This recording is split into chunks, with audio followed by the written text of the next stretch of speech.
সাভারের রানা প্লাজা ট্র্যাজেডির 12 বছর আজ। এই এক যুগেও শেষ হয়নি দোষীদের বিচার কাজ। আহত ও নিখোঁজ বহু মানুষের পরিবার এখনো মানবেতর জীবনযাপন করছেন। সকালে নিহতদের স্মরণে শ্রদ্ধা জানাতে এসে পুনর্বাসন ও ক্ষতিপূরণের দাবি জানান আহত ও নিহতের পরিবার। সাভার প্রতিনিধি সৈয়দ হাসিবের পাঠানো তথ্য ছবি নিয়ে ডেস্ক রিপোর্ট।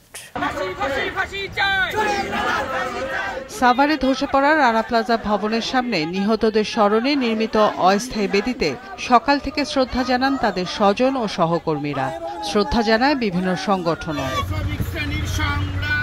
শ্রদ্ধা জানানোর পর 24শে এপ্রিলকে জাতীয় শ্রমিক শোক দিবস ঘোষণা, স্থায়ী স্মৃতিস্তম্ভ তৈরি, জমি অধিগ্রহণ করে ক্ষতিগ্রস্ত ও আহত শ্রমিকদের পুনর্বাসন, দোষীদের বিচার দ্রুত সম্পন্ন ও আহত শ্রমিকদের ক্ষতিপূরণ নিশ্চিত করার দাবি জানায় বাংলাদেশ গার্মেন্টস অ্যান্ড শিল্প শ্রমিক ফেডারেশন সহ বিভিন্ন সংগঠন। চাওয়া পাওয়ার শেষ আছে, একটা ছেলের বিনিময়ে কি চাবো? আপনাদের বিবেক বিবেচনায় কি বলে সেটাই আমার একটু দান করেন, তা না হলে আমি চলতে পারতেছি না। সরকারের কাছে একটাই দাবি যে আমাদের ক্ষতিপূরণ দিতে হবে। আমাদের যে ন্যায্য পাওনা আমাদের সরকার আমাদের বুঝে দিক, আর পুনর্বাসন করে দেওয়া লাগবে। আর আমাদের চাই সুচিকিৎসা। যারা এই শ্রমিকদেরকে লাশে পরিণত করেছে তাদের বিচার, সর্বোচ্চ শাস্তি আমরা আজকের এই সমাবেশ থেকে দাবি করছি। নিহত শ্রমিকদের প্রতি শ্রদ্ধা জানান শ্রম ও কর্মসংস্থান মন্ত্রণালয়ের সচিব। এই সময় বিচার কাজ দ্রুত করার আশ্বাস দেন তিনি।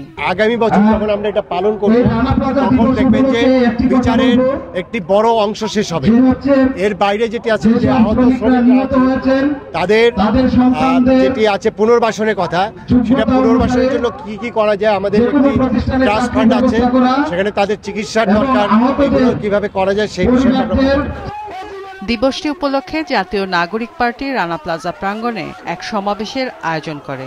যারা শহীদ হয়েছেন তাদের পরিবার, যারা আহত হয়েছেন তারা এবং তাদের পরিবারকে পুনর্বাসনের আওতায় নিয়ে আসা হয়। যারা এই ঘটনায় দায়ী ছিলেন তাদেরকে যথোপযুক্ত বিচারের আওতায় নিয়ে আসা হয়। এই দাবি আজকে শ্রমিকেরা, আজকে জাতীয় নাগরিক পার্টি তাদের ব্যানারে এই দাবি উত্থাপন করেছে। সেই দাবি সরকারের কাছে আমরা উত্থাপন করছি।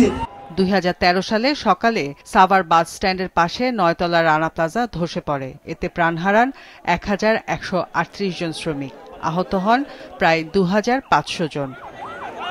মাছরাঙা নিউজ ডেস্ক।